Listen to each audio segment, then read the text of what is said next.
Unidad 7, gestión y administración de pavimentos. Bueno, haciendo un repaso, por otro lado, bueno, ya vimos, pasamos por toda la parte, ¿verdad? Donde conocimos las generalidades de las carreteras, etcétera, la estructura de pavimentos, hemos ido aclarando conceptos, ¿verdad? Cambiando también un poco el paradigma del vocabulario técnico que manejábamos hasta el momento. Es un vocabulario que tiene que salir bien afinadito, ¿verdad? El vocabulario técnico. Todavía hoy ideas nuevas, diseño de espesores como tal. Vimos las guías que llevan a esos diseños de espesores. Hicimos práctica de cómo se sacan, ¿verdad? Vimos mediante la parte asincrónica el video de rehabilitación. Entonces, rehabilitación, conservación vial, ¿verdad? Hay documentos para conservación vial. Hay técnicas para hacer conservación vial, ¿verdad? Dentro de las técnicas vimos que había mantenimiento periódico, mantenimientos rutinarios, rehabilitaciones, reconstrucciones, rehabilitaciones menores, mayores, una curva de deterioro, ¿verdad? De los pavimentos según establece el diseño, ¿verdad? Que parte de eso, parte de eso lo que vendría a mejorar la optimización del diseño o el análisis de la respuesta de los espesores según lo que nosotros, digamos, tenemos como materiales y según las cargas, ¿verdad? Entonces nos puede decir si ese diseño va a alcanzar el tiempo de vida útil que nosotros requerimos, ¿verdad? Y no lo vamos a tener que hacer tan al tanteo. O inclusive nos puede decir, no, el diseño está sobrado, tiene que hacer una corrección, ¿verdad? O también podemos hacer cosas como mezclar, si nos dio una subbase de 70 centímetros, por ejemplo, poner un mejoramiento de 50, de 40 y una subbase de 30. Todas esas cosas las podemos hacer ya cuando evaluamos el pavimento por respuesta, ¿verdad? La respuesta a las cargas, pero eso no lo podemos hacer así tan sencillo de forma manual, ¿verdad? Tiene que ser, repito, un software que lo que hace es iterar varias veces para ver cómo se comporta, cómo se va a comportar. Y al final lo que él te va a decir es, bueno, usted diseñó para 12 años, pero eso no le está alcanzando para 12 años. Al año 10 va a fallar. Entonces vuelve a hacer una iteración con un cambio en el diseño y ok, ahora sí. O por ejemplo, al revés, lo hizo para 12 y resulta que más bien la falla funcional por fatiga se va a dar a los 15 años. Y podemos también determinar qué tipo de fallas se van a dar, si agrietamientos, si fallas estructurales, o sea, cuándo va a fallar y qué tipo de patología va a tener. Eso es lo que nos da el diseño mecánico, ¿verdad? Es la diferencia. Sin embargo, ¿verdad? Siempre hay que tener el mantenimiento que vimos anteriormente, más que, o sea, sobre todo el mantenimiento preventivo es el que le da ya no solamente la vida útil del periodo de diseño, sino que alarga su vida útil, ¿verdad? Entonces vamos un poco más allá optimizando procesos constructivos y de mantenimiento. Y lo que vamos a ver hoy es un poquito de gestión y administración que, vamos a ver, no pretende esta unidad enseñarles cómo gestionar redes, porque eso es una maestría, ¿verdad? Es una ingeniería vial, pero sí, por lo menos introducirnos al tema de cómo se gestiona normalmente, cómo se hace, ¿verdad? O más bien el qué se hace, y no tanto cómo se hace paso por paso, sino el qué es lo que tenemos que hacer y qué no debemos hacer, ¿verdad? Cuando ya nos toca este tipo de tareas. Eh, ¿Qué es gestión desde el punto de vista vial? Bueno, es un proceso de toma de decisiones técnica y económicamente efectivas acerca del diseño, construcción, rehabilitación y mantenimiento de una red de carreteras pavimentadas. Entonces, bueno, va el todo, ¿verdad? El diseño, la construcción y el mantenimiento es parte de lo que es un ciclo de un proyecto, ¿verdad? Para poder dar una buena gestión, una buena administración de redes viales, tenemos que conocer, ¿verdad? La realidad de las carreteras. Pues ya aquí vamos un poquito más allá del pavimento como tal, que siempre lo hemos hecho desde el inicio del curso, pero aquí sobre todo, digamos, en mantenimiento, pues uno no le da solo mantenimiento a la estructura pavimento, el paquete estructural, ¿verdad? Le da mantenimiento a toda la ruta. Y toda la ruta consiste en varias cosas que ahorita vamos a ver.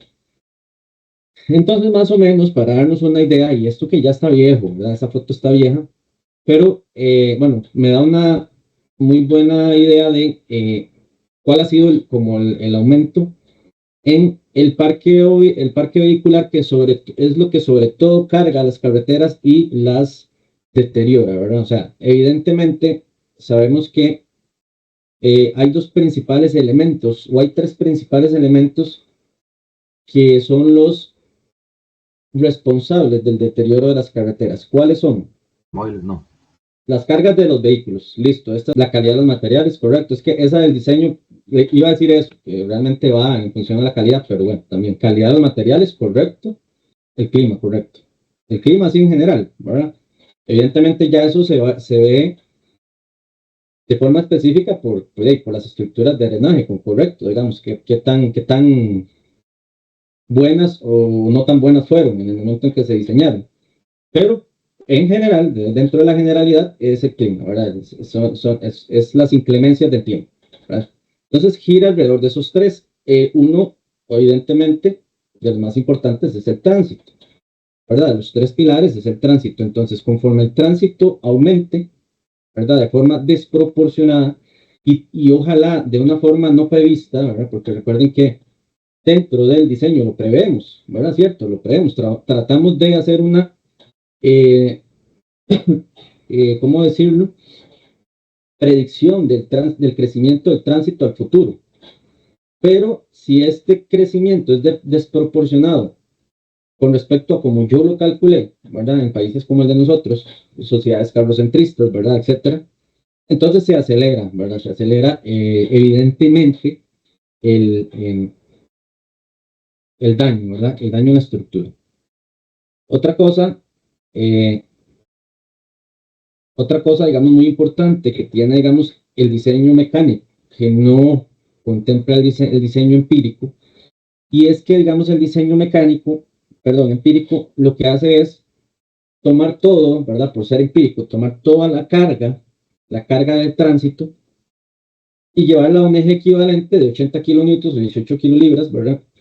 De fuerza ejercida para poder trabajar con una sola unidad, ¿verdad? Ya lo vimos con los ejes equivalentes.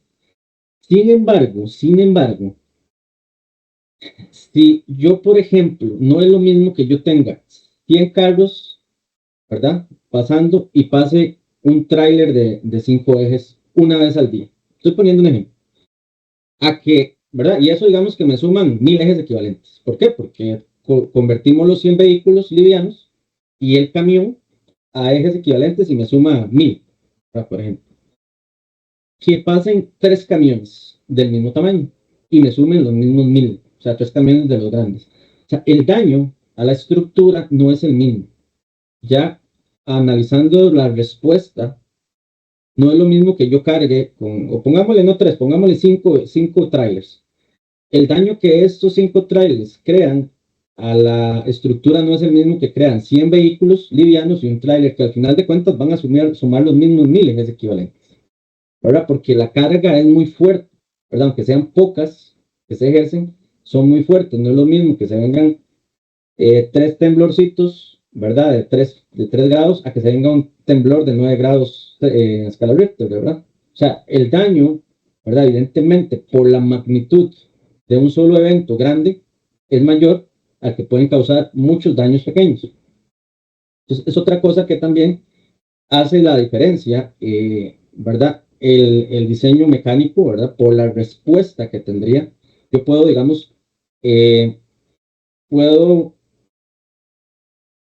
por medio de software determinar, ¿verdad? Cuánto de ese tránsito realmente es pesado y me puede generar más daño, me puede acelerar mucho más el daño, a cuánto es liviano, ¿verdad? Y puedo hacer esa diferencia, digamos, el software sí hace la diferencia, ¿verdad? No como en este caso que todo lo pasamos a ejes equivalentes y pues asumimos que son ejes de 80 kilonewtons, ¿verdad? Pasando ahí durante un tiempo que se suman 5 millones, 10 millones, 30 millones al final del mismo peso repetido una y otra vez, ¿verdad? No es lo mismo, repito, si ese peso al final de cuentas fuera creado por mucho tránsito pesado.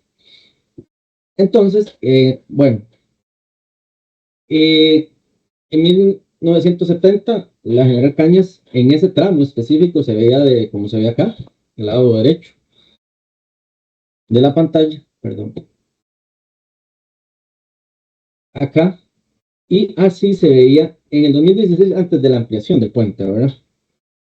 Cabe destacar que hoy eso no se ve así ahí, ¿verdad? En esa parte, pero si ustedes avanzan más hacia la Juela, ¿verdad? Más hacia cercanos al peaje, no sé, ya se van a encontrar esto, ¿verdad?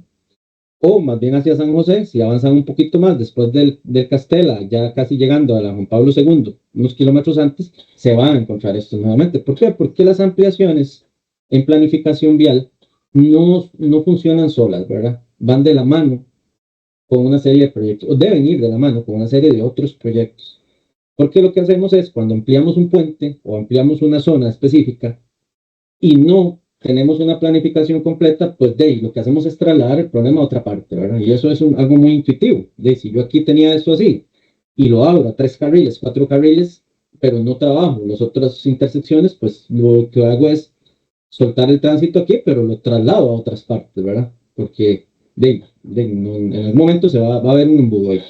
Entonces tiene que ir acompañado de otras obras, evidentemente, los OIs que llamamos. Parte también de este análisis, que ya igual hay que refrescarlo, todos los cuatrimestres lo digo, pero no lo he hecho. Fotos de satélites de el área metropolitana en el 75 y en el 2010, que nos muestra cómo crece esa masa gris, ¿verdad? En el país. Y evidentemente, pues eso no son solo carreteras, ¿verdad? Ahí va zona industrial, zona residencial, etcétera, pero por ende va un crecimiento de la vialidad, ¿verdad? Porque cuando hay vialidad, por default viene el crecimiento ya sea industrial, comercial o urbanístico. Y viceversa, si tengo crecimiento urbanístico, industrial o comercial, por ende va el crecimiento de las vías, ¿verdad? Porque de alguna forma hay que llegar ahí. O cuando ya se genera una vialidad, ¿verdad? Que conecta un punto A con un punto B, a lo largo de esa vialidad empieza a generarse también desarrollo humano de otro tipo, ¿verdad?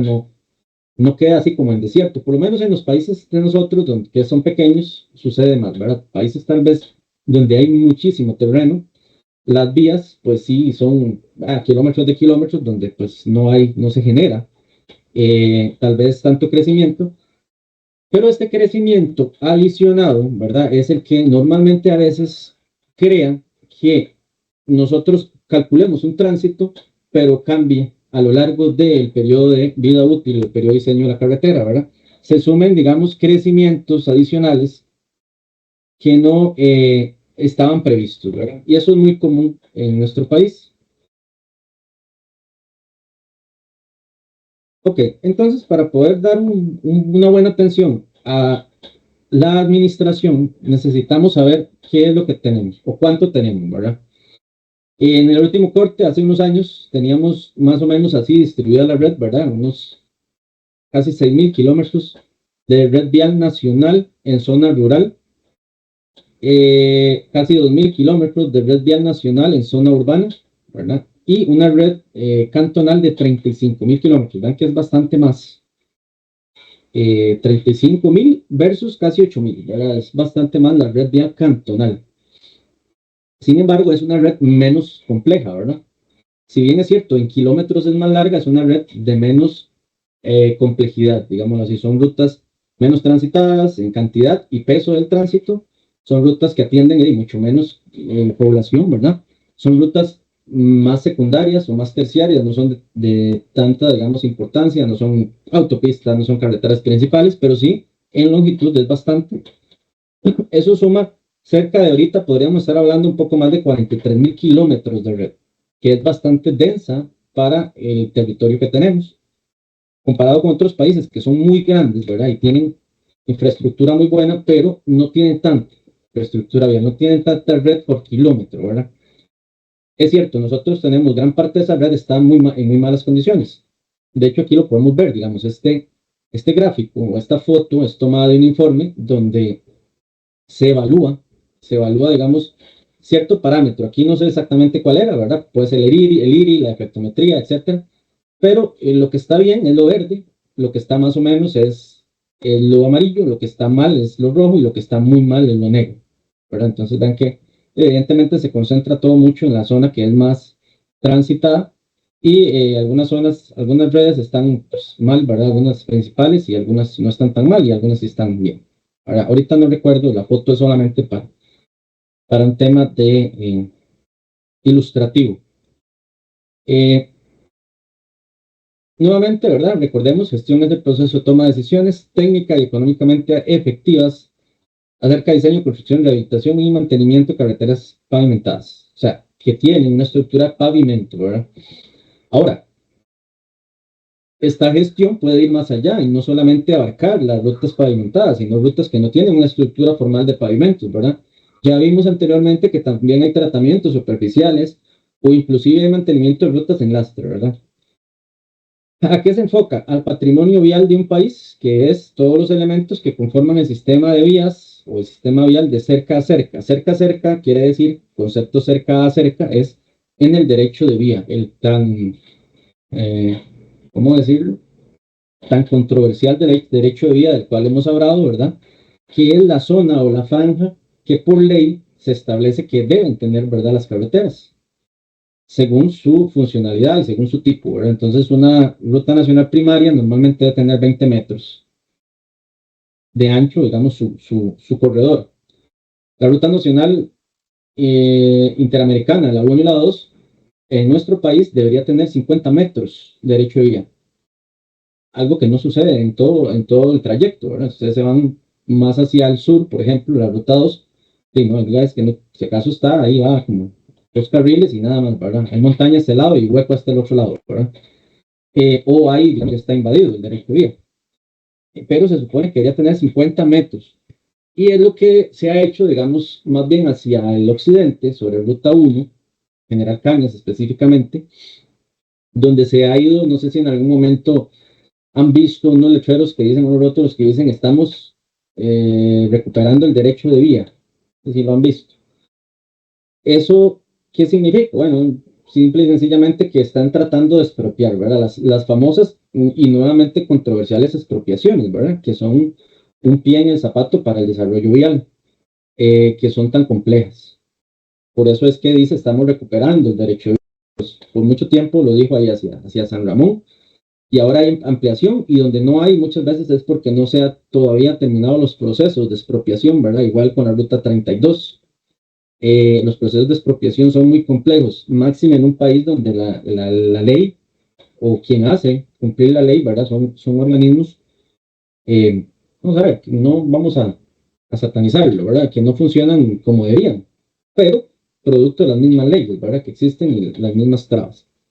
Entonces, eso es el cerca a cerca, ¿verdad? Todo lo que existe, todos los elementos que existen en ese corredor, ¿verdad? Entonces, vamos a contar la calzada como tal, las estructuras de drenaje, las estructuras hidráulicas, puentes, estructuras de seguridad, etc.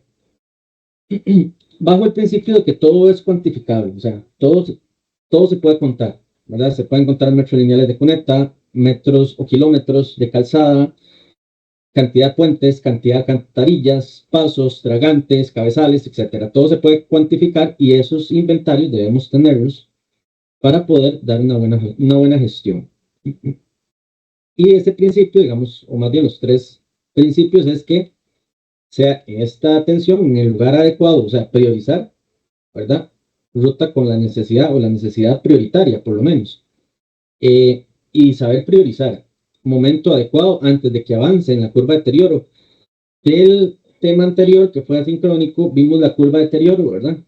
Cómo avanza la curva de deterioro normalmente y que hay diferentes tipos de mantenimiento. Entonces, hay un punto en la curva de deterioro donde ya se debe empezar a generar este tipo de mantenimiento, ¿verdad? Este tipo de gestión, para evitar que cuando ya yo tenga que atender la ruta sea una inversión muy alta la que tenga que hacer para ponerla a punto.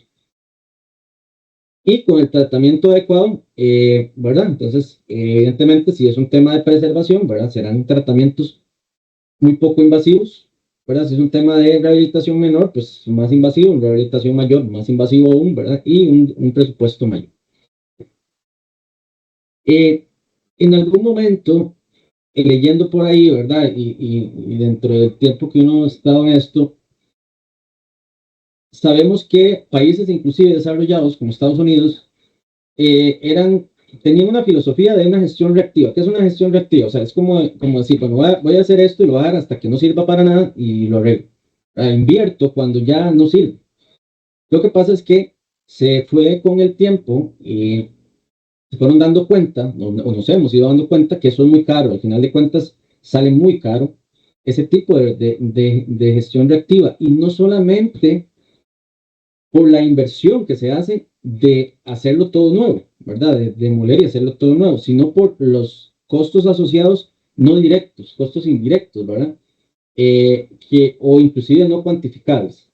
Por ejemplo, eh, ¿en qué nos puede afectar? Vamos a ver, hablando de un todo, ¿verdad? Costos de vida o costos indirectos, en que una carretera esté así como está en la foto. No solamente para que la tiene que hacer nueva, sino para la sociedad como tal.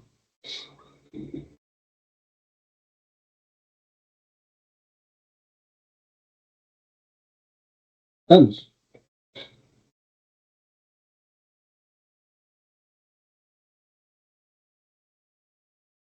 ¿están por ahí, muchachos? No, están viendo el Profe, partido. Estamos a ver, caminando.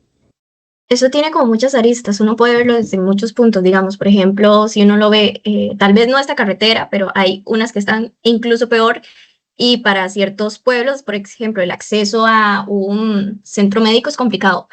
Muy Un bien, ejemplo, muy bien. también si usted lo puede ver de la parte comercial, muchos, por ejemplo, camiones de entrega para hacerle entrega a una pulpería no se van a meter a una carretera de esas que puede dañarle, por ejemplo, el vehículo. Entonces, hay pueblos donde incluso acceder a una pulpería es una cuestión bastante complicada por lo mismo. Ok, Entonces, excelente, hay muchas excelente. formas de verlo. Muy bien, gracias por esas dos. Dejémosle a los demás compañeros.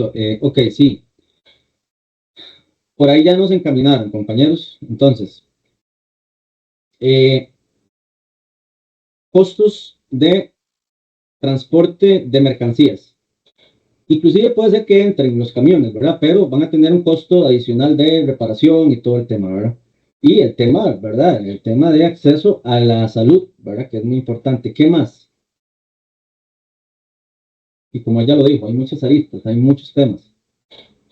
¿Qué más? Cuantificables y no cuantificables.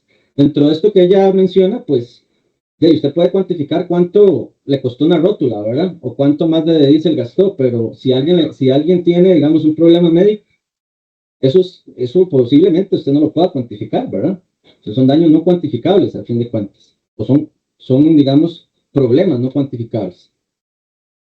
No Mm, sé, turismo afecta el tal vez. turismo, sí. Turismo, excelente, muy bien. Que se podría inclusive cuantificar, ¿verdad? Ok, dejamos de percibir tantos visitantes y eso, al final de cuentas, es tanto dinero, ¿verdad? Rutas de acceso muy complicados. Muy bien. Profe, no sé si es válido, pero esas carreteras que están así, lo que tal vez le hacen son reparaciones ahí superficiales y más bien el mantenimiento viene siendo más caro, ¿verdad? Entonces, fondos que podían ser utilizados para otra cosa se diluyen ahí, ¿verdad? Y es un constante dolor de cabeza. Sí, correcto. Digamos, el arreglo como tal, ¿verdad? La reparación como tal, reactiva o la gestión reactiva como tal, ya directamente sí es más cara, ¿verdad? Ya lo sabemos. Entonces sí, es válido, por supuesto. Hay otros temas, ¿verdad? Combustibles, tiempos de transporte en general, ¿verdad? No solamente mercancías, sino de uno mismo, ¿verdad? Trabajos o cualquier compromiso, ¿verdad? Tiempo de transporte. El tiempo de transporte sí es cuantificable y medible, ¿verdad? Los retrasos son cuantificables y medibles. La cantidad de combustible es cuantificable y medible. La cantidad de reparaciones es cuantificable y medible. El estrés que genera esto, muchachos, el estrés inclusive puede hasta ser cuantificable y medible, ¿verdad? Porque estos son costos que se generan, que se traducen aquí en el sistema de salud, ¿verdad? Del país. Y alguna otra parte, pues no es tan cuantificable, ¿verdad? O sea, cuánto nos afecta a nosotros en la vida transitar por carreteras así, ¿verdad? Hablando del tema, un tema de estrés, un tema mental, ¿verdad? ¿Cuánto nos puede afectar? Por eso es tan caro. Si tomamos en cuenta todos esos factores, los metemos en un solo lugar, es tan caro, ¿verdad? Dejar que las cosas se desbaraten, porque hay un lapso en el tiempo donde se están usando en muy malas condiciones, entonces eso crea problemas adicionales. Mientras que si se tiene un constante mantenimiento, ¿verdad? Un nivel de servicio adecuado, al menos adecuado, eso es más barato, directamente hablando, ¿verdad? Y los daños, o más bien los costos indirectos, son mucho menores. Entonces, la conservación proactiva, o sea, de preservación vial y de un mantenimiento, una gestión adecuada, es mucho mejor, ¿verdad? Es más barata, los costos sociales son mucho más bajos, etc. Los pavimentos se mantienen en un nivel de servicio razonable, ojo, razonable, no estamos diciendo que tiene que ser A o B, digamos, para un nivel de servicio de planificación vial, o nivel 5 4 o 3,5 o 3, 4,5, perdón, pero sí razonable, o sea, razonable, y responde a un mantenimiento preventivo. Ok, esto, digamos, nos indica un poquito también, viendo la curva de deterioro y comparándolo con el deterioro PSI, ¿verdad? Dependiendo de dónde nos ubiquemos, qué es más caro, ¿verdad? Si invertir $1, ¿verdad? Por unidad en la parte azul o invertir de 7,6 a $10 en la parte ya gris, ¿verdad? Donde tenemos que tener una reconstrucción total. Evidentemente, después de un tiempo, ¿verdad? De un tiempo, ya no la rehabilitación, como lo decimos, como lo vimos en el video también, el mantenimiento preventivo ya no aplica como tal, ¿verdad? Porque ya llega un momento en que evidentemente el deterioro es tal que ya el mantenimiento preventivo no funciona. Entonces tenemos que tomar otro tipo de decisiones. Ya tenemos que pensar en una rehabilitación, que ahora que nos lleve, nos suba el nivel de servicio nuevamente al que teníamos, pero ya habríamos terminado nuestro periodo, nuestra vida útil, o sea, ya esa carretera habrá cumplido con lo que tenía que cumplir. Ya viene una inversión nueva, ya viene una rehabilitación mayor, una reconstrucción, pero eso es una inversión nueva, o sea, una carretera que hay que reconstruirla porque ya pasaron 20 años, estaba para 15, pasaron 20, se le ganaron 5, ya hay que hacerla, digamos, nuevamente. Pero eso es lógico, ¿verdad? Eso está eh, dentro de lo normal. El círculo vicioso de la gestión reactiva, ¿verdad? Como les decía, pues el problema es que siempre estamos sin plata, ¿verdad? Siempre hay falta de recursos. Es un problema típico, digamos, de los países como Costa Rica, o países, digamos, mal llamados en vías de desarrollo. Yo creo que nosotros estamos en vías más bien de subdesarrollo, aunque suene feo, porque más bien hay cosas en las que tenemos retrocesos. Por ejemplo, en ciertas partes, ¿verdad? Ciertas partes sociales, no podríamos hablarlo de la viabilidad exactamente en este momento, porque hay obras importantes de mucho dinero, vienen obras más importantes todavía, pero la parte, por ejemplo, de seguridad, en algunos otros sectores, ¿verdad? O parte de otros sectores de la sociedad, nosotros estamos en vías de subdesarrollo, básicamente vamos para atrás, ¿verdad? Posiblemente en la parte de medicina, aunque han habido esfuerzos últimamente, pues vamos como en un retroceso. Aquí, igual, digamos, nosotros tenemos, viéndolo desde el punto de vista de la red completa, ¿verdad? Generalmente no hay recursos. Para obra nueva ahorita se está sacando recursos, pero para el mantenimiento hay pocos recursos, ¿verdad? Entonces, siempre hay reparaciones urgentes que atender. Entonces, los recursos que hay se destinan al urgente. Entonces, se deja de lado precisamente ese mantenimiento o esa gestión proactiva de la que hablamos anteriormente. Se deja de lado y entramos en una ¿verdad? Gestión reactiva meramente, ¿verdad? Entonces, se carga, o sea, viene el trabajo, se carga a conservación vial, ¿verdad? No a una preservación, sino a una conservación, una rehabilitación. Se disminuye el presupuesto para las rutas que están en un estado razonable y estas entran en intransitabilidad y nuevamente viene la presión pública, ¿verdad? Para arreglarlas porque están muy mal y otra vez va a haber reparación urgente, los recursos van al urgente y ahí va, ¿verdad? Entonces tenemos siempre ese círculo vicioso que tenemos que, pues de alguna forma, romper, ¿verdad? Para poder hacer una gestión de rutas. Entonces, este es un repaso del que vimos anteriormente, donde con los mantenimientos preventivos, pues podemos alargar la vida útil de las carreteras, ¿verdad? Eh, Sin embargo, pues muchas veces hacemos de forma correctiva o de emergencia.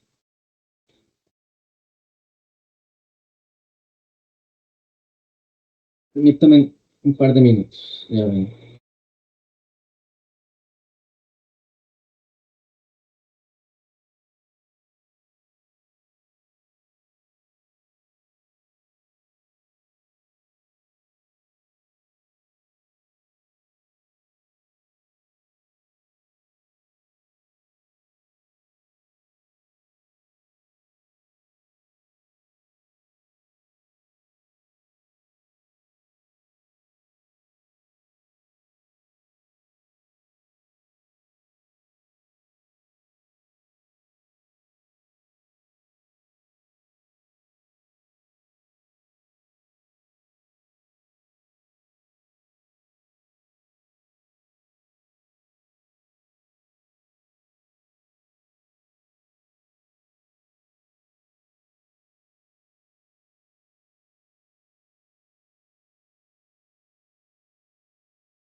Ok.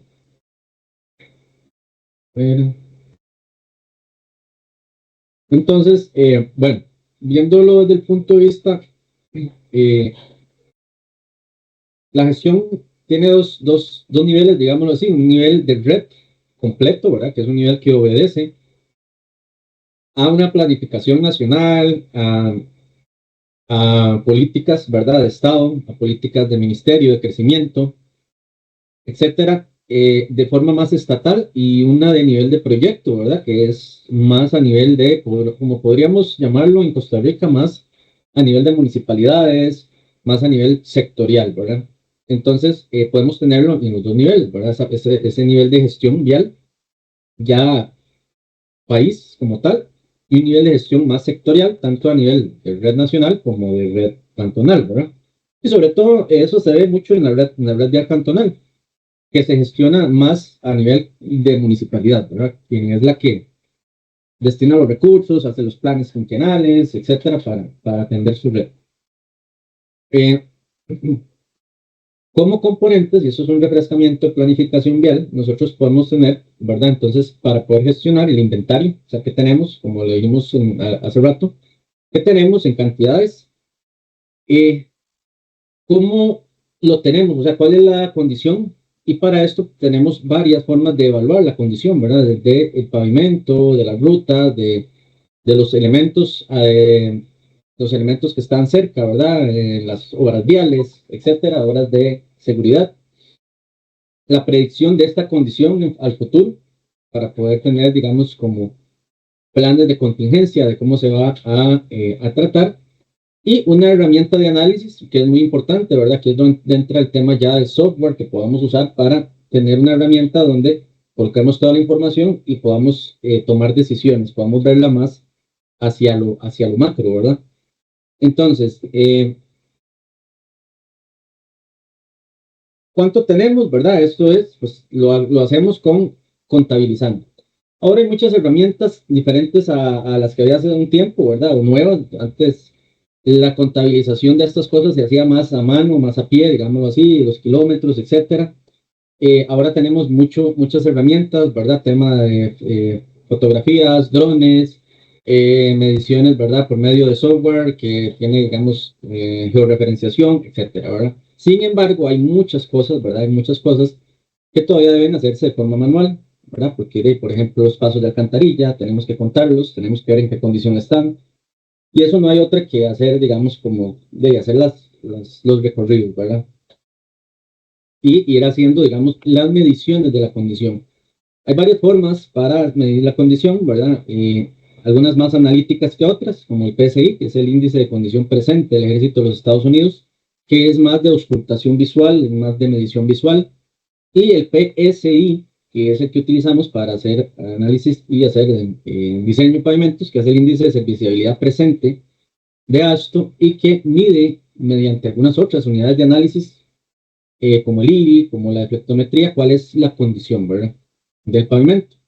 Este del PSI va más enfocada a la condición del pavimento como tal, o sea, podrían ser las dos complementarias, ¿verdad? Y ya después vienen igual metodologías más visuales y más de conteo para los otros elementos de la carretera.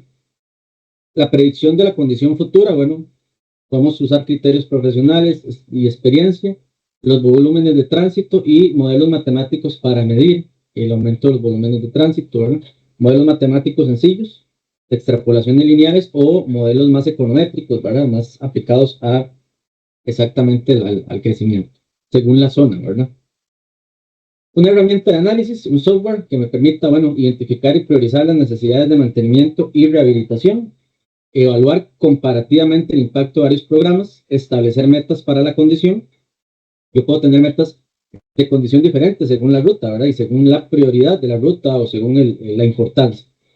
Y definir presupuestos para tomar decisiones, ¿verdad? Entonces aquí tenemos otro mapita donde, por ejemplo, dependiendo de la condición, a cuando yo entre al software, ¿verdad? Evidentemente esto puede ser más regional, pero aquí estamos viendo como todo el país, yo pueda ver esquemáticamente cuál es mi condición general, ¿verdad? Y pueda más bien tomar decisiones según prioridades. según los colores que yo tengo. Ok, Profe, sí. profe, con respecto al mapa anterior, profe, ¿a qué se refieren esas etiquetas que tienen cada uno de los lugares en el mapa? Digamos, por ejemplo, ese 4-3, 4-2. O Ok, sea, muy bien. ¿qué Buena significado pregunta. como Esos son tiene? las rutas CONAVI. El CONAVI, el Consejo Nacional de Vialidad, tiene el país dividido por zonas. Entonces, esas zonas no obedecen necesariamente a una división geopolítica o una división geográfica. Realmente, ahorita, digamos, te debo, digamos, la explicación de a qué se deben, digamos, esas divisiones, pero ellos los tienen divididos de esa forma. Por ejemplo, la zona 1-2, zona 3-2, zona 4-1, 4-2, 4-3. Esa es una división propia del Consejo Nacional de Vialidad para lo que son rutas. Ok, profe, listo. Gracias, más bien. Con gusto. Ya en función de esto, para emplear, ellos ya destinan los recursos, ¿verdad? Entonces hay encargados de zona, por ejemplo, digamos, ingenieros encargados de zona, y hay otros ingenieros por subzonas, y para cada zona se generan contratos diferentes, etcétera. Entonces, así es como funciona.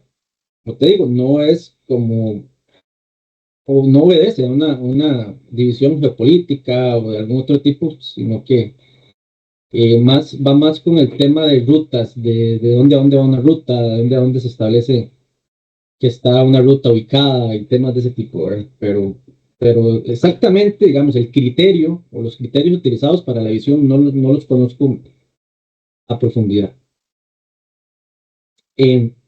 Ok, la administración de las rutas.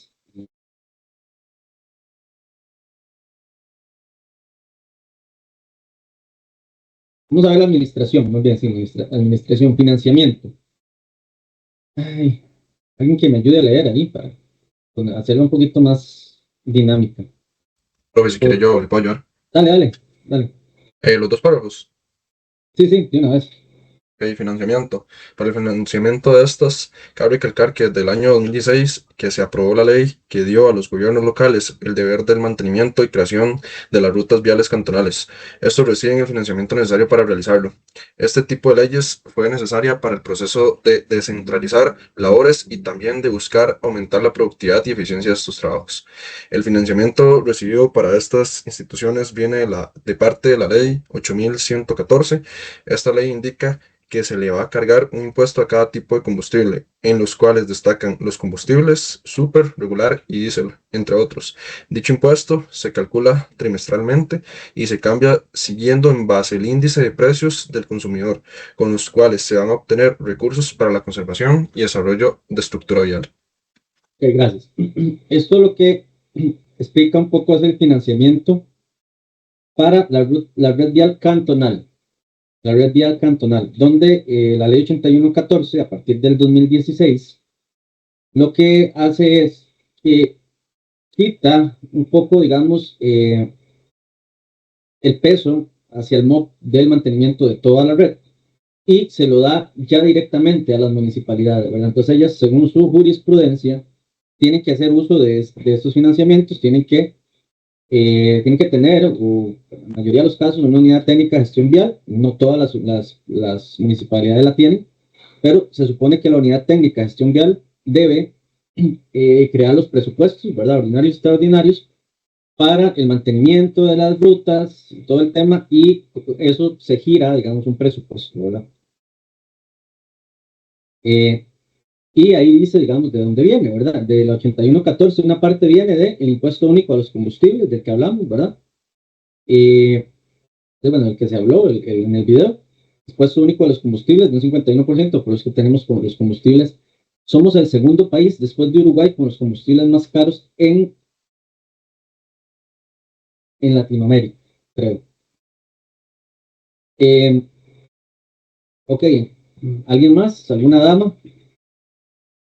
¿Voluntaria? Bueno, si es para leer, me puede ayudar. Claro, para leer.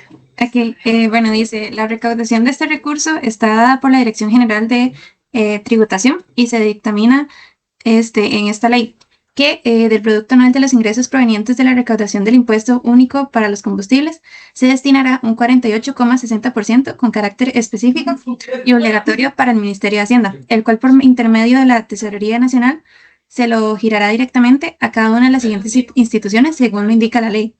El punto número A dice un 21,70% a favor del Consejo Nacional de Vialidad, que en este caso es el CONAVI, para la atención de la red vial nacional, los cuales se destinarán exclusivamente a la conservación, el mantenimiento rutinario, el mantenimiento periódico, el mejoramiento, la rehabilitación y la construcción de obras viales nuevas de la red vial nacional. Esto dice que es de la Asamblea Legislativa del 2017 y un 22,25% a favor de las municipalidades para la atención de la red vial cantonal, monto que se destinará exclusivamente a la conservación, el mantenimiento rutinario, el mantenimiento periódico, el mejoramiento y la rehabilitación. Una vez cumplidos estos objetivos, los sobrantes se utilizarán para construir obras viales nuevas de la red nacional, de la red vial cantonal. Gracias. Okay, ¿verdad? Entonces, todo esto, muchachos, es para que nosotros, ¿verdad? Desde el punto de vista de profesionales, sepamos un poco de dónde vienen los recursos, ¿verdad? Para el mantenimiento, como lo dice ahí, mantenimiento periódico, rutinario, rehabilitación, y si sobra red nueva, ¿verdad? Si sobra red nueva, tanto nacional como cantonal, ¿verdad? Entonces, viene, digamos, del impuesto único a los combustibles, casi el 50%, ¿verdad? Va para, del impuesto único, que es del 51%, un 48,6%, o sea, cerca del 25% del impuesto total, se divide 21,7 al CONAVI y 22,25 a las municipalidades. Ya eso es para todos los municipios, ¿verdad? Los 80 y resto que hay. Dependiendo de su red, dependiendo de sus presupuestos que hagan, etcétera, así van los giros. Para todo esto, ¿verdad? Evidentemente, pues yo sé que muchos estarán pensando, pero bueno, y es que eso no sabemos en términos de dinero cuánto es, pero si no necesitamos como saberlo para darnos cuenta que no es suficiente, ¿verdad? Que hace falta dinero. De ahí donde hay que ver, digamos, el tema de que no hay dinero, el tema de que por eso la red está en mal estado, etc. Ok. La clasificación administrativa, bueno, tenemos, como ya lo escuchamos o lo hemos leído, una red vial nacional, ¿verdad? Que está definida, corresponde al MOP como ente rector del Ministerio de Obras Públicas y Transportes, ¿verdad? Entonces, obras públicas, tomémoslo como un todo, ¿verdad? Y transportes, que es la parte de Consejo Nacional de Vialidad, ¿verdad? Perdón, Consejo de Seguridad Vial, COSEV, perdón. Marítimo Portuario, que son aeropuertos y puertos, ¿verdad? Consejo Nacional de Concesiones, Consejo de, vamos a ver, concesiones, ajá. Bueno, se me va por ahí algún otro. Pero entendamos que el MOP, ¿verdad? Es un todo, no es solamente obras públicas, no solamente carreteras, etcétera, sino que va un poco más allá, ¿verdad? Transportes, ¿verdad? Ahorita se me va, bueno, quien asigna el tema del transporte público, ¿verdad? También. El CTP, profe. El CTP, gracias. Consejo de Transporte Público, gracias. Vialidad, ¿verdad? Que es todo lo que son los policías de tránsito, la parte de seguridad vial, etcétera, y los puertos y los aeropuertos, ¿verdad? Además de obra pública, se conoce como obra pública todo. Lo que pasa es que ahora, digamos, ya en algún momento el MOP veía todo. Obra pública es escuelas, es colegios, es para instituciones, etcétera. Ahora ya eso se maneja por aparte, pero en algún momento el MOP veía como todo eso también.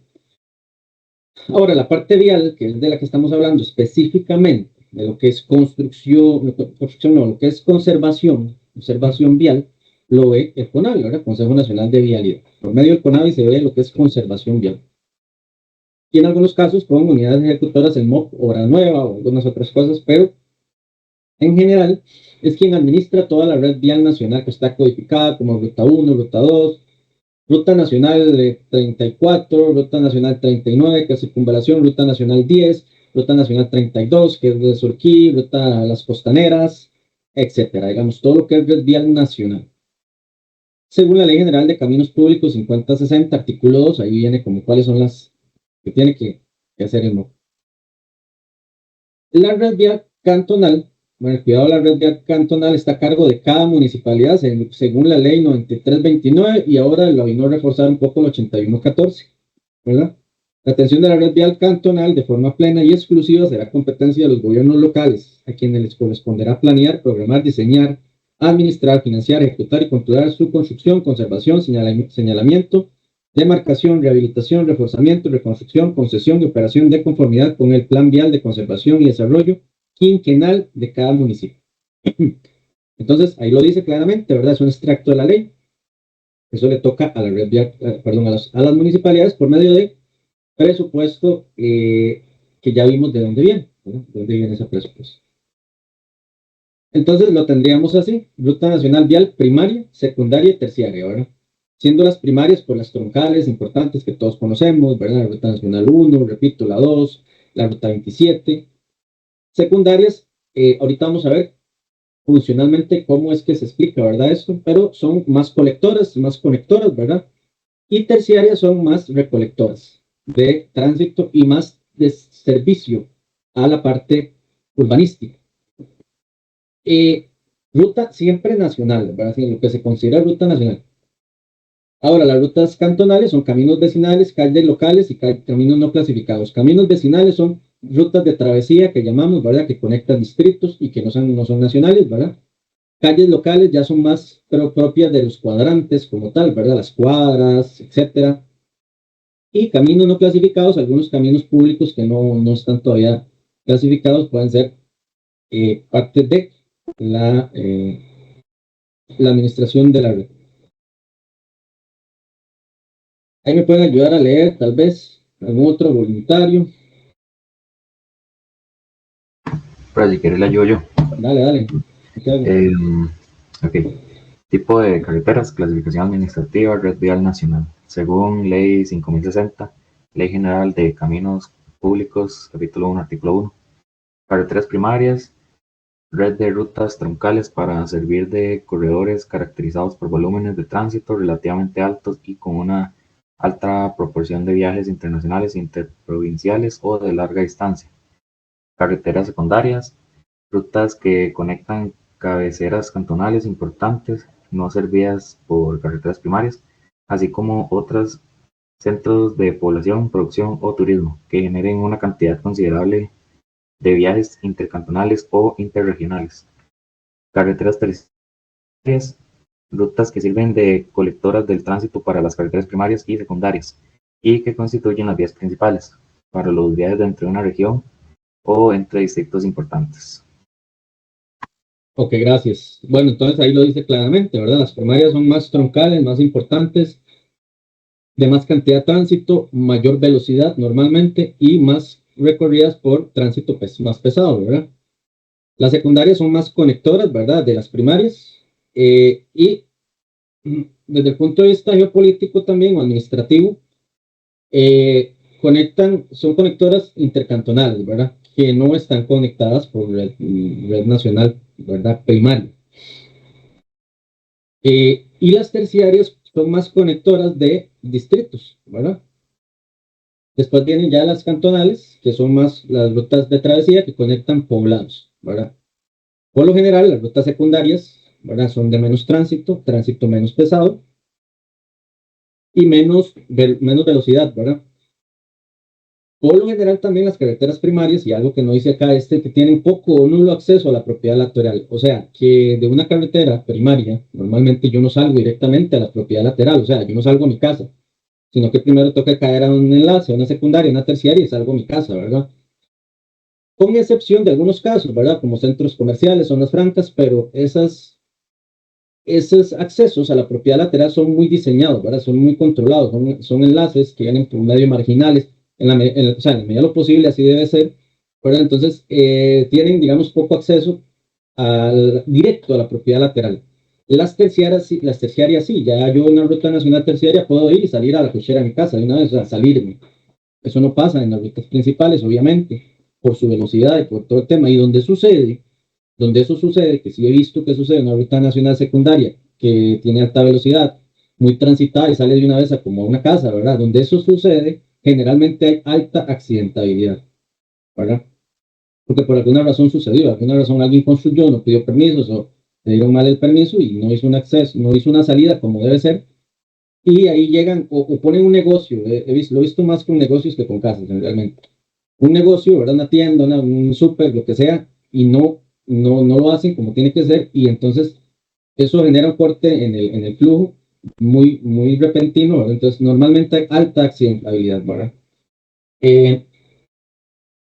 Y la red, la cantonal, ¿verdad? Obviamente, pues sí tiene mayor acceso lateral, mucho mayor acceso lateral. De hecho, para eso son, ¿verdad? Los cuadrantes, etcétera, alamedas, tránsito mucho menor. Tránsito, ya no debería haber tránsito pesado en buen sentido, ¿verdad? En la teoría, no debería haber tránsito pesado transitando todos esos lugares, ¿verdad? Ya, si usted tiene una red de distribución de productos, tiene que mandar camioncitos más pequeños, ¿verdad? Normalmente, ¿verdad? Aquí vemos de todo, pero normalmente no deberían haber trailers dando vueltas y esas cosas. Para eso, digamos, hay un orden, ¿verdad? Establecido. Ok. Análisis técnico económico. Bueno, preguntas hasta aquí. Está la parte como más administrativa, cómo se administran los recursos, de dónde vienen, quién los ejecuta, de qué forma se ejecutan, cómo se divide físicamente las redes, etcétera. No sé si hay algún tema, alguna pregunta, todo claro. Okay.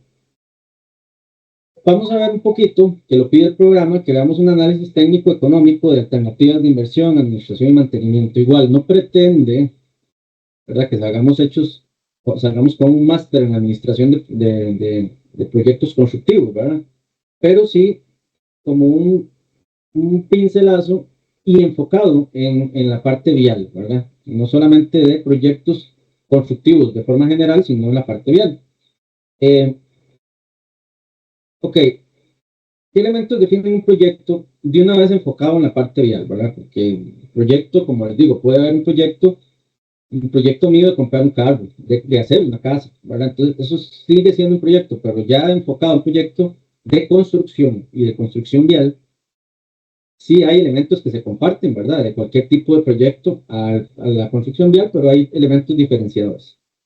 Y tiene que haber un diseño del modelo, y cuando hablamos de diseño del modelo, no es del diseño como tal de los planos, sino del modelo de proyecto que voy a tener. Un juicio de valor, ¿verdad? Tiene que haber gente que sepa del tema. Bueno, primero está la necesidad, ¿verdad? La necesidad o la problemática, que en el caso de nosotros es, si es un proyecto nuevo, pues que es la idea, ¿verdad? Que lo veamos como un proyecto nuevo, en realidad. Es conectar un punto A con un punto B, ¿verdad? Por A, B o C razones. Tiene que haber un juicio de valor, una experiencia, es muy importante. Para estos proyectos no es tan sencillo meterse, hay que tener ya a nivel de desarrollo de un cartel, de participación, licitación, oferta, todo. Ahorita hace poco vi que abrieron las ofertas para, ya se me olvidó, una ampliación de una carretera. 6 empresas participaron. La participación, ¿verdad?, en este tipo de concursos es muy exclusiva, y cuando hablo muy exclusiva no es que no podamos hacerlo cualquiera de nosotros como una persona, ¿verdad?, sino que pues no es fácil cumplir con los requisitos de admisibilidad para empezar. Y por ende no es fácil de cumplir con los requisitos también económicos y todos esos temas. Entonces normalmente pues se queda para empresas grandes o consorcios de empresas grandes que suman experiencia, el juicio de valor y la actividad creadora, ¿verdad? Para eso tiene que haber recurso humano, financiero, material y de información, y requiere de una organización para logros de objetivos determinados, que esos objetivos determinados normalmente son objetivos país, ¿verdad? Corresponden a estrategias de desarrollo y política económica del país como tal, ya sea de forma sectorial o de forma general, ¿verdad? Entonces, tenemos eso, la necesidad, el diseño del modelo, el juicio de valor, experiencia, etcétera. Eso lo vamos a ver un poquito más desglosado a partir de aquí. Entonces, bueno, viene la necesidad y viene entre la preinversión, ¿verdad? En la preinversión y la necesidad hay una etapa de identificación, formulación y evaluación de proyectos. Este tipo de proyectos grandes, país, ¿verdad?, con recursos del Estado normalmente, requieren, por medio del MIDEPLAN, el ministerio que llama MIDEPLAN, una evaluación, una formulación y una evaluación del proyecto. Desde varias aristas, desde varias partes, ¿verdad? Y no solamente a nivel técnico, que vamos a ver cuáles son tal vez los puntos más importantes que se evalúan. Entonces, Definitivamente hay una etapa donde todavía el proyecto no es como tal, no está viable, ¿verdad? Pero se debe analizar porque son proyectos grandes. Aquí lo que llamamos análisis o estudio de vialidad o viabilidad, no sé, ¿verdad? Y para eso, evidentemente, tenemos que tener una inversión de recurso humano, recurso de información, etc. Después, bueno, viene la promoción, negociación y financiamiento del proyecto. Una vez que ya yo digo, el proyecto es viable, bueno, ¿cuáles son? ¿De dónde voy a tener los recursos? Voy a aterrizar, ¿de dónde van a venir los recursos? El diseño final, ¿verdad? Que ya ese sí es el diseño como tal, ¿verdad? La inversión o ejecución y la operación o funcionamiento. Vamos a ver un poquito lo que es el tema de los análisis. Tiene un análisis económico, que es, bueno, ¿cuánto me va a costar este proyecto, verdad? Un análisis previo, ¿verdad? No es un presupuesto como tal todavía. Un análisis ambiental, ¿verdad? Que para cada una de estas cosas, pues hay gente especializada, ¿verdad? En el análisis ambiental nosotros no vamos a participar, a no ser que seamos también ingenieros ambientales, ¿verdad? Posiblemente. Análisis legal y administrativo, para eso están pues de los administradores, los abogados, etcétera, en esta parte legal del proyecto. Y el análisis técnico, que sí ya es más para nosotros, posiblemente para nosotros ya con una especialidad, ¿verdad? Una maestría, ya sea en administración de proyectos constructivos o en vialidad, ¿verdad? Un análisis técnico. Esto es un preanálisis para dar una viabilidad, ¿verdad? Y decir, ok, el proyecto es viable. ¿Qué podría ser un proyecto inviable a nivel técnico? Profe, que no sé, que tal vez va a tener tal vez un beneficio a la sociedad, a una comunidad. Sí, pero más bien quería como que lo analizáramos más de forma técnica. O sea, como en la parte económica, no sé, que va a ser muy costoso. Bueno, pero ¿por qué podría ser muy costoso? Ahora sí, enfocándolo en lo técnico. Mm, no sé, que tal vez necesite un diseño, una solución que, no sé, que salga muy alta económicamente o algo así. ¿Cómo cuál? Vas bien, vas por ahí, vas bien. Vamos a ver, es que no me acuerdo en cuál ruta es. No me acuerdo muy bien, la verdad, cuál ruta es, pero hay una ruta, o bueno, hay rutas en el país que tal vez están en una cerca de una zona natural, verlo así, una reserva, lo que sea, y que tal vez, no sé, dicen, tal vez sea la solución ampliar la, el derecho a ella, verlo así. Pero porque está a la par de una ruta, no se puede hacer. Entonces dicen, bueno, entonces busquemos otra solución. Entonces, bueno, buscamos otra solución y con el fin de no afectar esa reserva natural, y ahí hay que buscar una solución que, ok, no la va a afectar, pero que va a salir mucho más cara, ¿verdad? ¿Okay? Bueno, muy bien. O sea, ahí estás, anduviste en varios, ¿verdad? Anduviste en análisis económico, ambiental, inclusive administrativo y legal por el tema de las expropiaciones, ¿verdad? Pero el tema técnico, ¿verdad? Vas por ahí. ¿Alguien quiere aportarle al compañero? ¿Algún otro compañero que quiera opinar? Profe, bueno, no sé si va por ahí, pero digamos, si yo voy a hacer una carretera y a nivel de diseño yo tengo que ponerle, no sé, más mezcla asfáltica por los agregados que voy a utilizar, digamos que el diseño lo merite, es inviable porque me está afectando lo económico, pensaría. Sí, sí, está bien. Al final de cuentas, mucho de lo técnico va a irse a lo económico, casi que siempre, ¿verdad? Dime, Alfaro. Profe, sí, igual digamos, como los compañeros relacionando lo técnico con lo económico, profe, siento que puede ser inviable dependiendo de la escogencia del tramo de diseño, principalmente por diferentes elementos que yo, pues, añade el tramo de diseño. Por ejemplo, el tema de puentes, puede hacerme más caro el proyecto y tal vez que sea innecesario dependiendo del otro tramo de diseño que yo tenga, digamos, o también parte de lo que es topografía puede afectarme en ciertas situaciones a lo que es el tema vehicular, ¿verdad?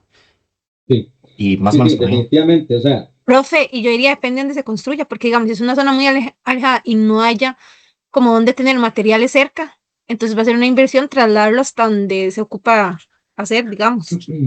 correcto. Todo eso es muy correcto, digámoslo así. Ahora, todo eso son problemas que los tenemos en la construcción, ¿verdad? El problema es que se nos salga demasiado de las manos. Ahí es donde no es viable, ¿verdad? Ahí es donde donde no es viable, digamos, cualquier tema por ejemplo, un tema geológico o geotécnico, ¿verdad? Como el de Sifón la Abundancia, que habían unos temas geológicos y geotécnicos muy complicados, ¿verdad? Entonces, las soluciones, porque partiendo del hecho que todo tiene solución, prácticamente todo tiene solución en ingeniería, las soluciones son muy, muy caras. Entonces, son tan caras que lo vuelven inviable. O sea, no es viable hacer el trazo por ahí. Mejor nos vamos por otro lado o hacemos otra cosa, ¿verdad? Al final de cuentas, se va a resumir mucho en lo económico, ¿verdad? Porque a no ser que sea ya algo demasiado, digamos, por ejemplo, ahora no, siempre ha existido un tema que la carretera más larga del mundo, ¿verdad? Que es la que viene desde las Rocallosas, creo, hasta la Tierra del Fuego, o no sé, por ahí en Chile abajo. Hay una zona específica donde hay varios kilómetros que no están construidos, o sea, no hay.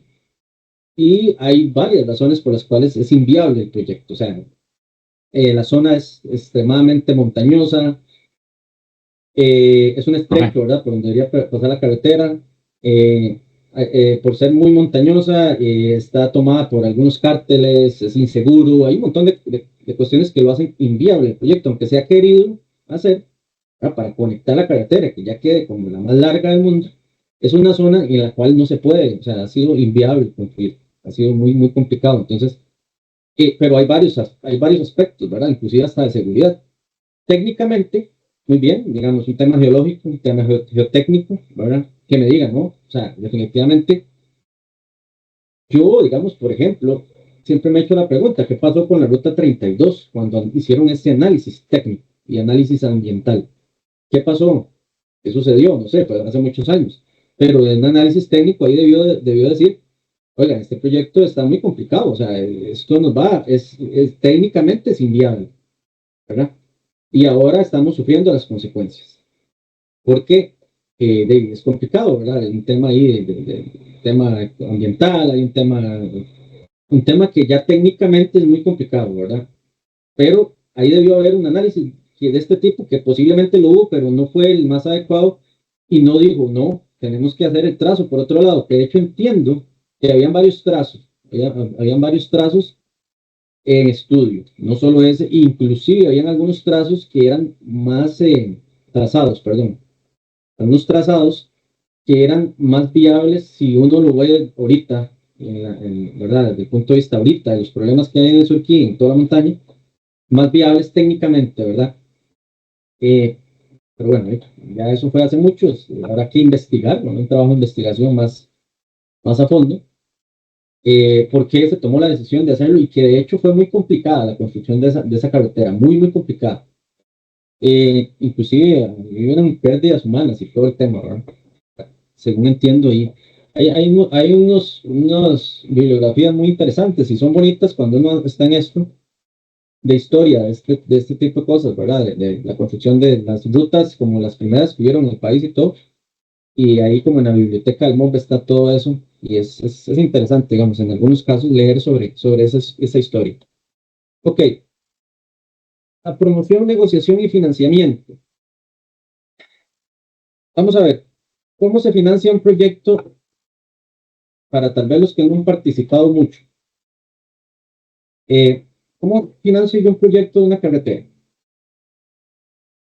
¿De dónde pueden provenir los recursos?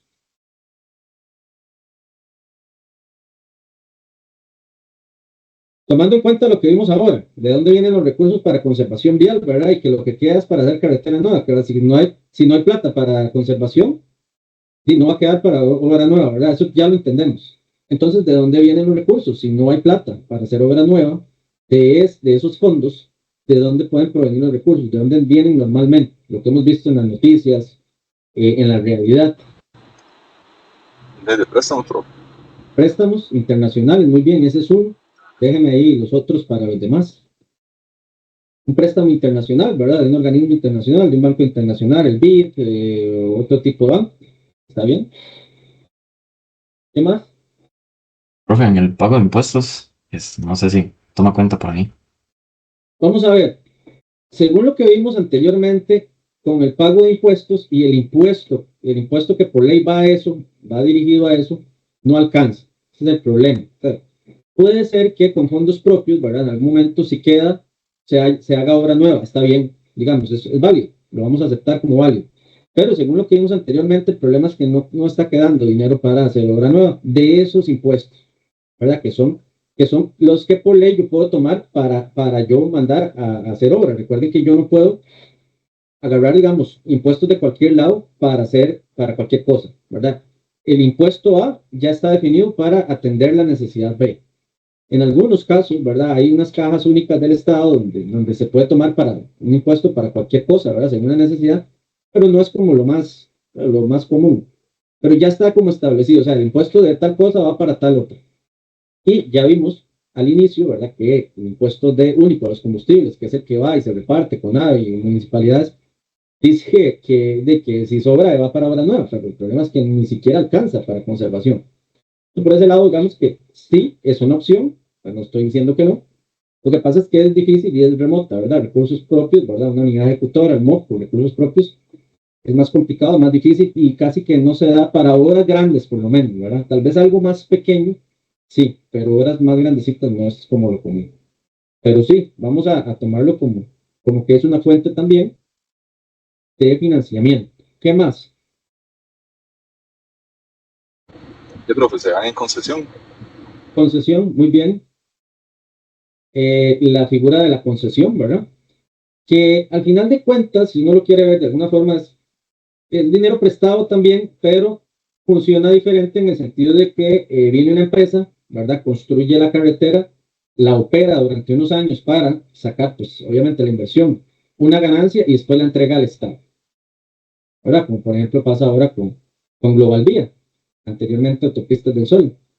Ellos vienen, ponen todo el dinero, toda la logística, evidentemente hay planos, hay todo, ¿verdad? Hay un contrato y operan durante una cantidad de años establecida para sacar pues su inversión, recuperar su inversión, sacar una ganancia que se supone que por un problema, ustedes saben cómo es esto aquí, estuvieron 10 años cobrando más de lo que tenían que cobrar y no sé qué, pero bueno, sacan su ganancia y después entregan la obra al Estado para que el Estado la administre. Es otra modalidad, ¿verdad? De concesión. Entonces, creo que estas son como las principales, ¿verdad? Un préstamo internacional donde yo digo, bueno, présteme la plata a un banco internacional y saco un cartel para la construcción. Ese cartel, bueno, van a haber empresas que van a ofertar su construcción y va a haber una que lo va a ganar, un consorcio, ¿no? Y ella lo hace, pero yo estoy, digamos, administrando ese recurso, yo soy el que les paga. O yo la pongo en concesión, que es una figura que si se trabaja bien, para mí es debería ser muy buena, ¿verdad? Lo que pasa es que hemos tenido malas experiencias, ¿verdad? Somos pollos a la hora de hacer estos contratos y entonces nos han dado por la jupa como que la gente no quiere, ya ahora los gobiernos no quieren meterse con la figura de concesión, que para mí es buena, pero lo que pasa es que hay que tener, digamos, de gente que sea buena en la parte más que todo legal, ¿verdad? De estos contratos. Y con recursos propios, como decía el compañero, que es menos probable, pero también, digamos, está digamos, eso. Después hay otros convenios y otro tipo de cosas ahí un poco más enredadillas, pero entonces, esto es la promoción, negociación y financiamiento, ¿verdad?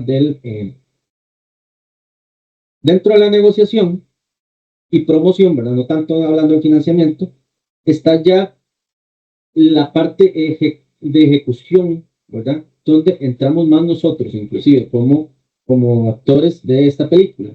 Y es ya en la parte de la construcción como tal, ¿verdad? La negociación con ONGs, perdón, con stakeholders, que stakeholders es como interesados, ¿verdad?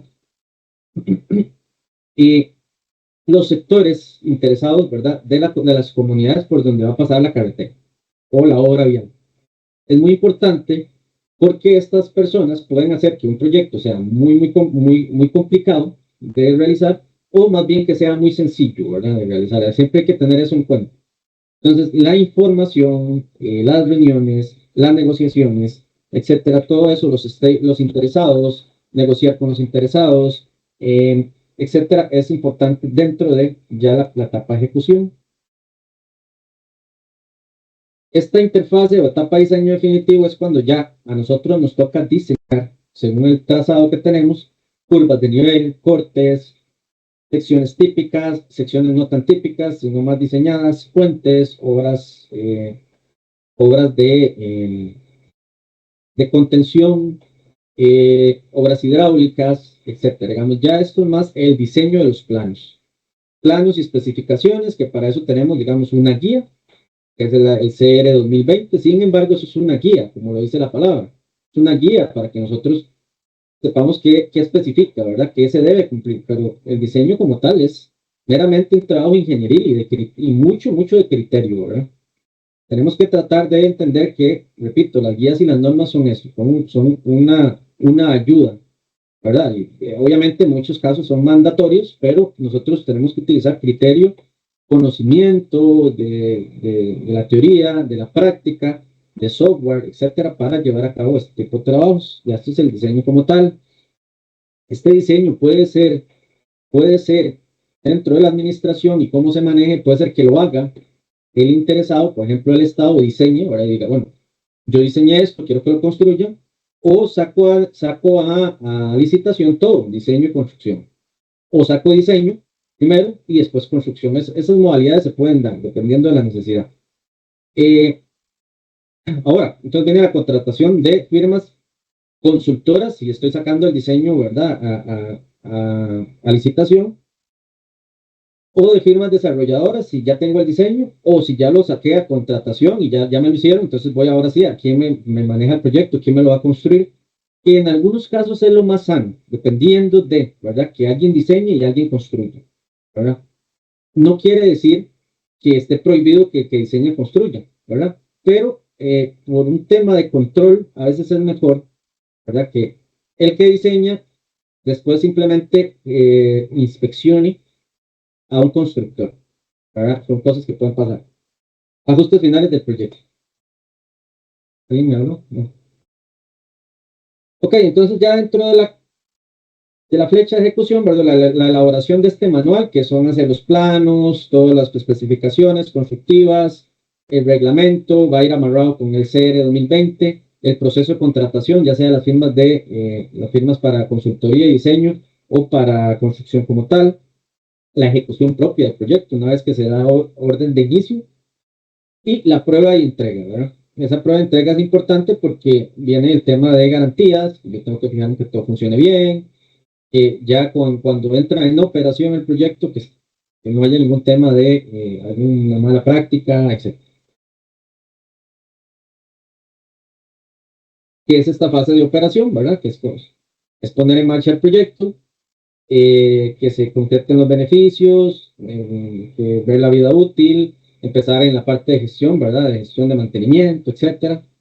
Ver a quién le toca, porque si fue por concesión, pues entonces ya la operación del proyecto y su administración será por parte del concesionario. No quiere decir que yo no tenga que revisar el proyecto y el trabajo, el producto final, yo lo tengo que inspeccionar y tienen que darme garantías sobre ese producto final, aunque yo lo vaya a operar, porque es parte de lo que yo establecí en el contrato. O sea, no pueden dejarlo mal hecho, ¿verdad? Porque es para usuarios, para nosotros, ¿verdad? Para los usuarios del país. Entonces, a los usuarios del país yo tengo que darles un proyecto bien hecho en forma, calidad y tiempo, como dice Batalla. Entonces yo tengo que eso esté bien, ¿verdad? No puede ser, ya aunque ellos lo vayan a operar, que quede mal desde un inicio. Y si el proyecto fue por un préstamo, etcétera, ya le toca al CONAVI administrar, pues ya empieza el tema de la administración, el tema de preservación vial, etcétera. Ya pasa a otra parte. Y con esto concluiríamos, muchachos, la materia, básicamente la materia del cuatrimestre.